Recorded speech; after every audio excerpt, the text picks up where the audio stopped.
Good morning. Let us continue with the topic of alkalides, especially it is related to general methods of structure determination.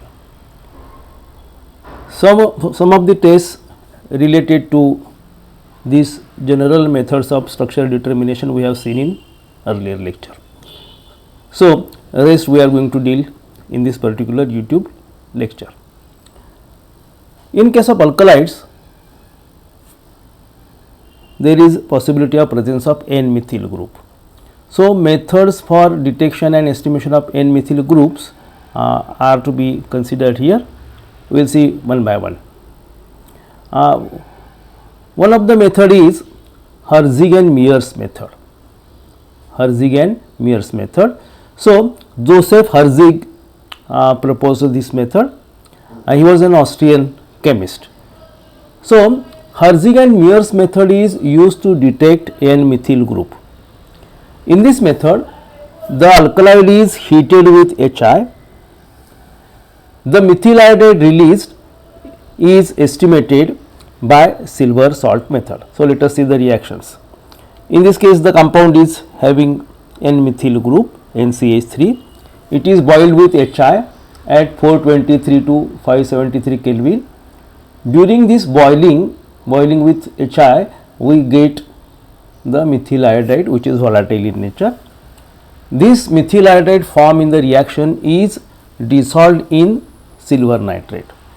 During this reaction, that is reaction between methyl iodide and silver nitrate, we get precipitate of silver iodide.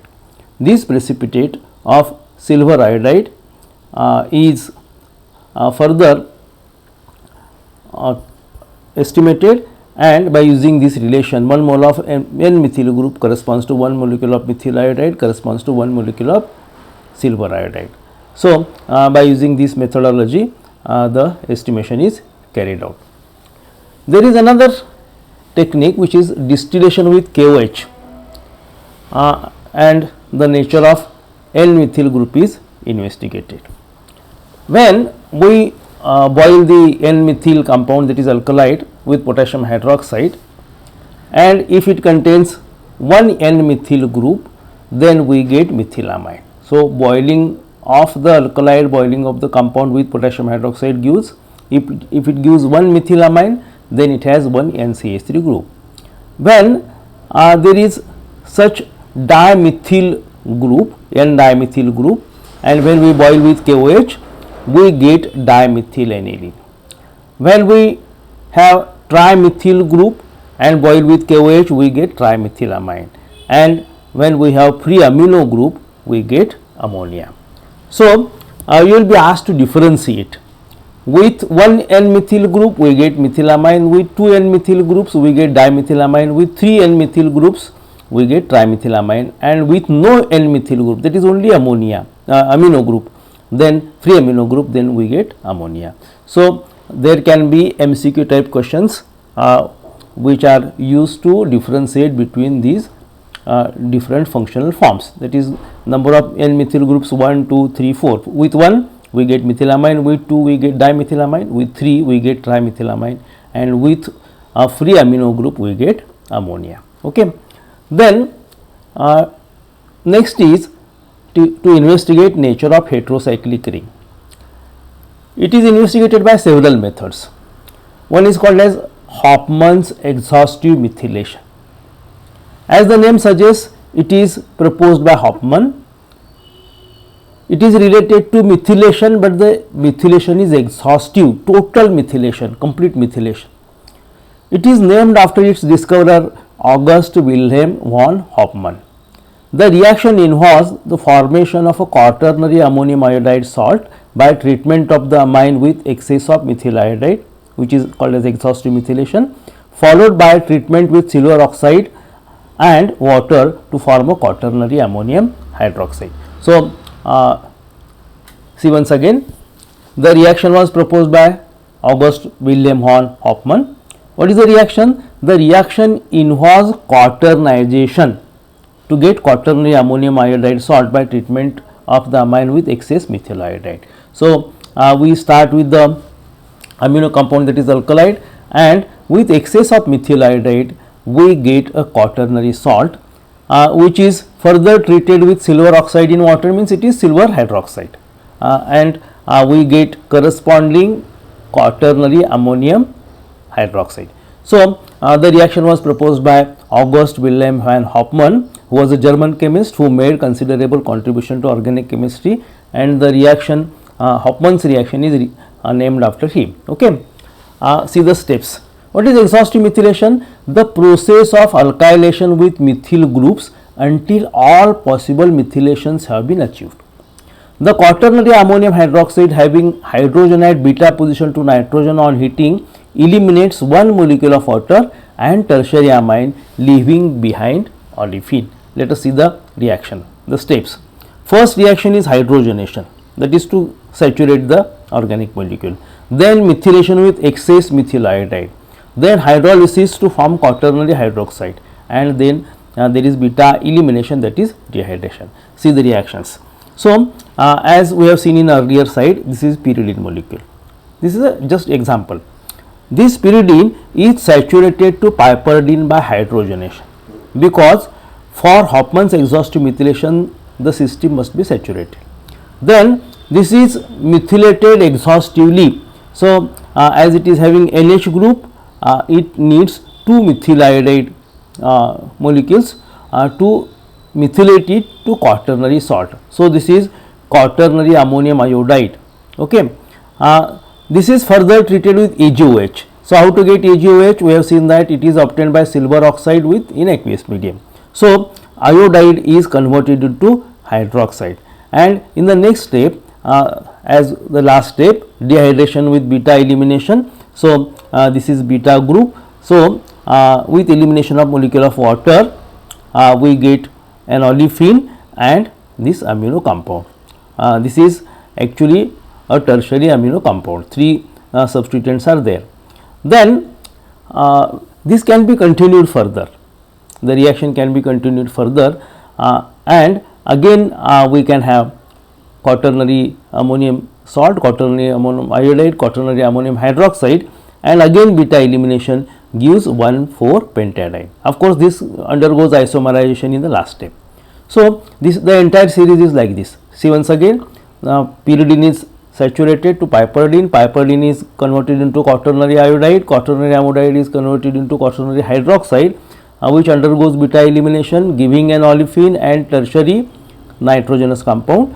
As there is a presence of beta hydrogen, once again the reaction can be continued to get 1,4-pentadiene. 1,4-pentadiene gets isomerized into another isomer by shifting of this double bond. Okay. So, this is Hofmann's exhaustive methylation. See this reaction, this is substituted derivative. Okay. You have NH group, then CH3 group.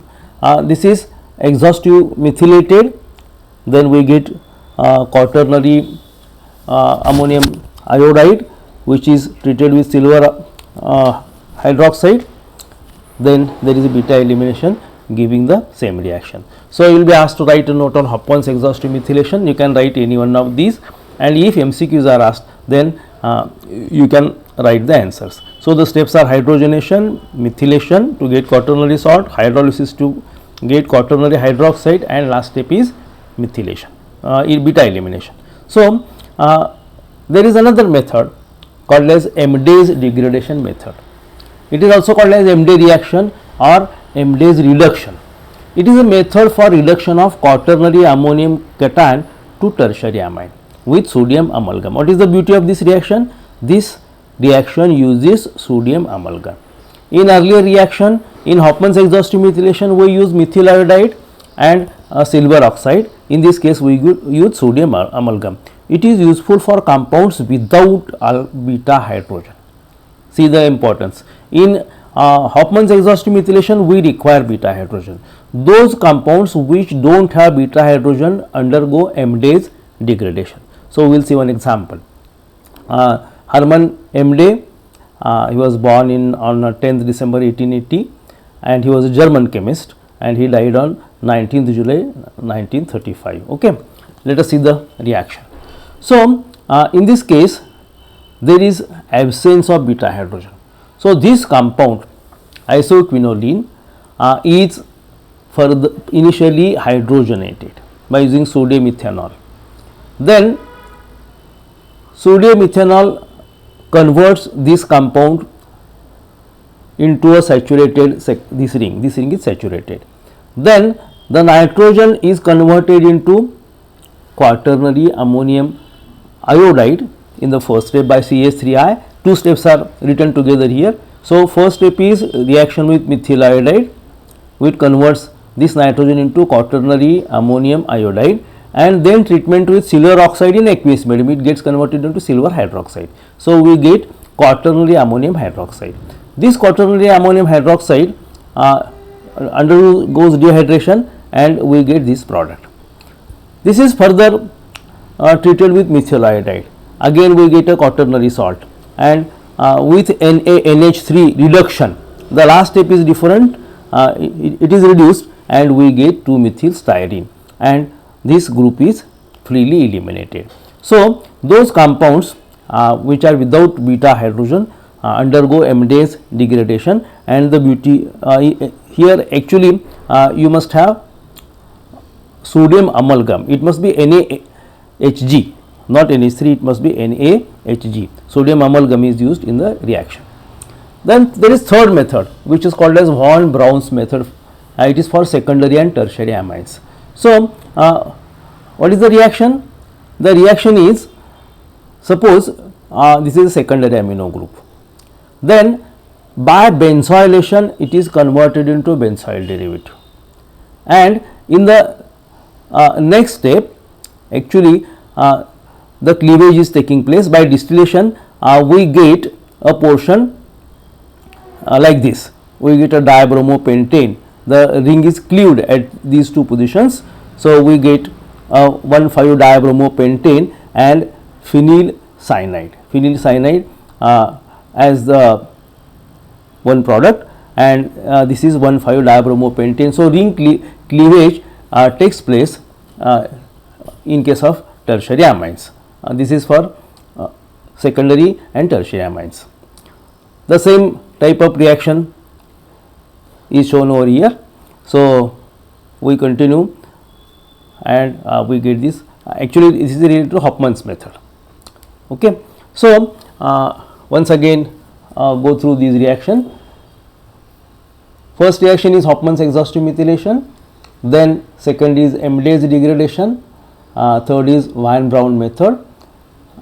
Of course, this is again example of similar type of degradation reaction. So, we get the degraded product by Hofmann's method. Okay.